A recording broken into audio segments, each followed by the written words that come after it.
Easy people, welcome back to my channel at Big Steve MCFC. As you can see, there's a smile on my face today. We broke the cycle, you know what I mean? I think we're staying up. Manchester City 3, Nottingham Forest 0. I can't lie, it's a welcome return to winning ways. I think that winning feeling that a lot of us took for granted, we missed it a little bit. I feel like it's been a bit of a pile on the last few weeks, and rightly so. You know what I mean? We've been the best team in the league for a number of years, and people have been sat there waiting for the decline. But some of the nonsense I've been reading about get rid of Pep Guardiola and we need to do this and we need to do that. It's all knee-jerk reaction stuff. You know what I mean? People need to calm down. They need to calm down. You know what I mean? Because we're in a good position. Yes, we have dropped off. Have we got injury problems and issues? We know that. But it's the foundation of the club and the manager we've got. That's what gives me the confidence to think that when the opportunity arrives in January to tweak things and move things along, then we'll do that. But last night, I thought the team looked the strongest it looked for a long, long time on paper. Good to see Akanji at right back, Diaz, Ake, Gvardiol. I think that back four strong. The midfield was a refreshing change. Ilkay Gundogan, Kevin De Bruyne, and Jack Grealish.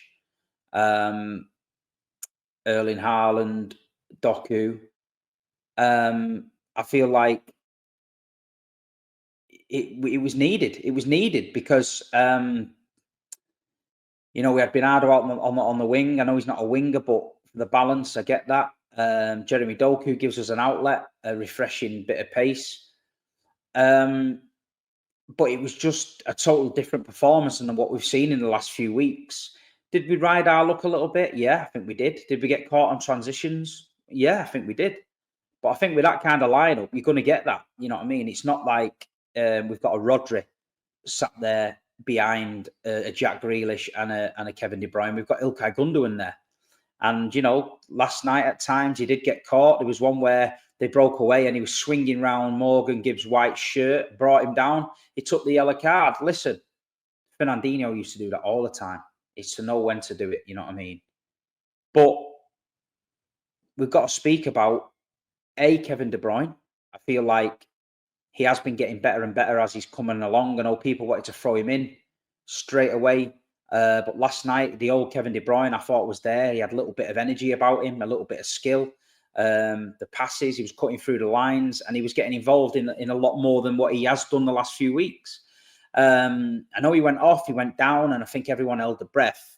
But I had a screen in front of me last night. I'll tell you where I was last night. I was in a box doing the prawn sandwich thing. But and I seen him on there, and I think one of the players went, "Are you all right?" And I lip read him, and he just said, a bit tight.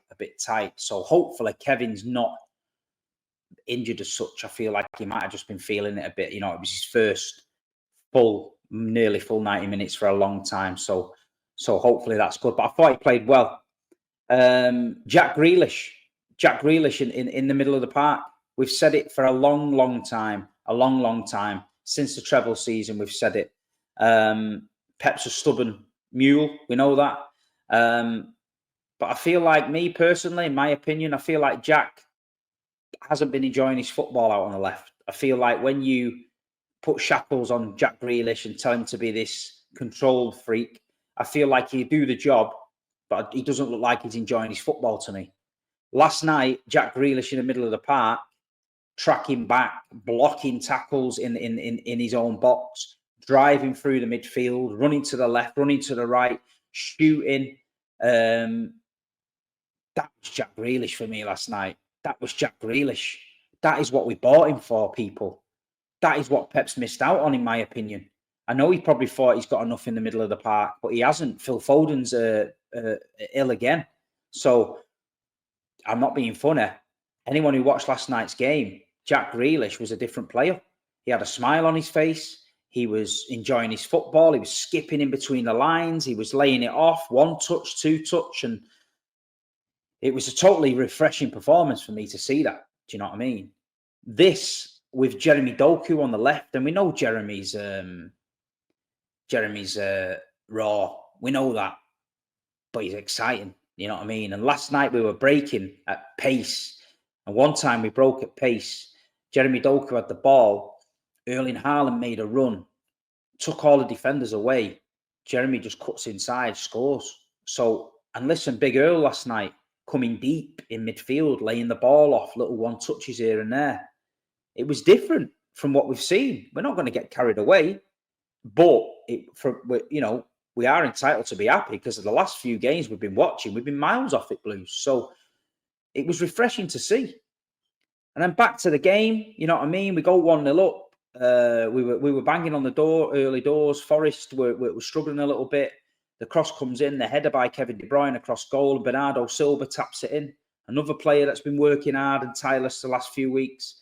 There you go, and that's the goal. You know what I mean? It's 1-0, and we deserved it. You know what I mean? We deserved it.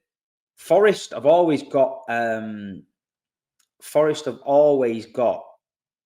danger with the outlet they have, Alanga, etc. They're always going to cause you problems. I feel like Morgan Gibbs-White as well. He's a great little player. He can rattle a few cages. He can be annoying, but he can also drive with the ball. And I feel like Forest are not a bad side. You know what I mean? They went to Anfield and won. You know, they've had a couple of blips. Of course they have. But I feel like they can only play one way. And I think City dealt with it really well. Second goal, Kevin De Bruyne gets on the end of it in the box. He ain't missing from there, you know what I mean? We find ourselves 2-0 up, and we're happy with that. We're going at half-time, everyone's smiling. I mean, I got invited into a hospitality with Puma. I am just about to leave to go to a Puma event at the Etihad where they're going to use some new AI technology to design next season or the season after's third kit for Manchester City. So I've been invited down to design a kit.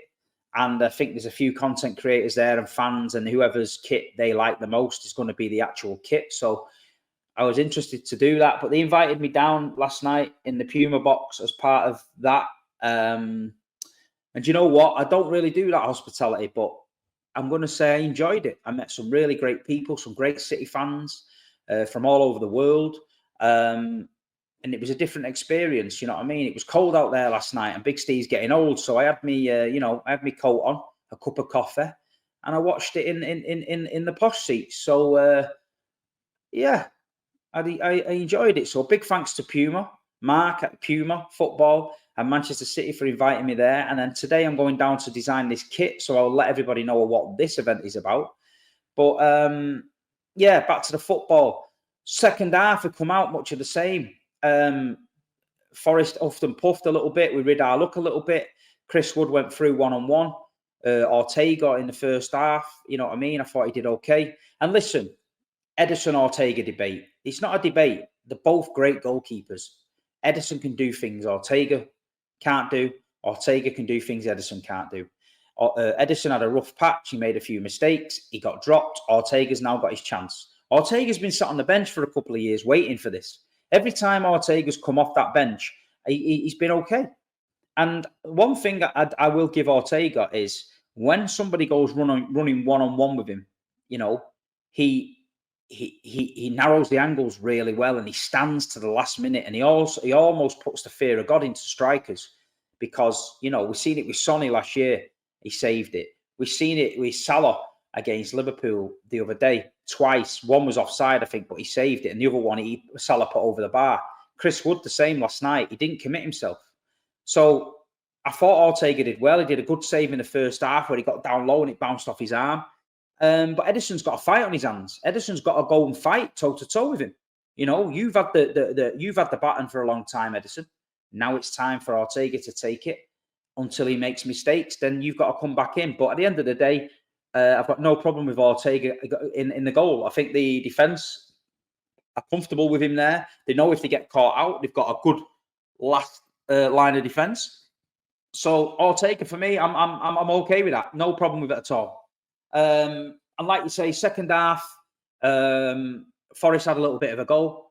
City turned the pressure on. That break I was talking about, Haaland dragging all the defenders away. Jeremy Doku cuts inside, scores. It's 3-0. Happy days. Everyone in the Etihad can breathe, relax. 3-0, 3 points. That is all it is about. We had the unfortunate incident of Akanji going off at half time. Looks like he's got a knock. The important one, the worrying one, was Nathan Ake. It looked like he did a hamstring or something. He went down and he was banging the floor and that, and it's never a good sign when you see that. He looked very, very, very frustrated to me. So hopefully, but other than that, Blues, what do you think? You know what I mean? Is Grealish going to continue in this middle of the park? Are we going to see a new, like a new signing? Do you know what I mean? Has he got a new lease of life there? We're getting players back. We had a bench with Savio, etc. on it. We're doing all right. So we can't really moan at, we can't really moan now about the injury situation because we're getting players back. I still think we need fresh bodies in January. I still think that, you know, we made a mistake, but Liverpool dropped points last night. You know, Chelsea, I've got a great run of games coming up. They're back in the mix. Arsenal won again. They're in the mix. We've got Palace this weekend. Tough, Sellers Park. Always a tough place, Palace. Never liked Palace. But I'll be there going down to Palace, backing the lads. Hopefully we can get 3 points. And then it's Juventus and then Man United. So we've got some big games coming up. We've got to keep the faith, keep going. Hopefully these injuries can get better and better, and we can get everybody fully fit. Echeverry is coming in January, so it's not the end of the world, people. But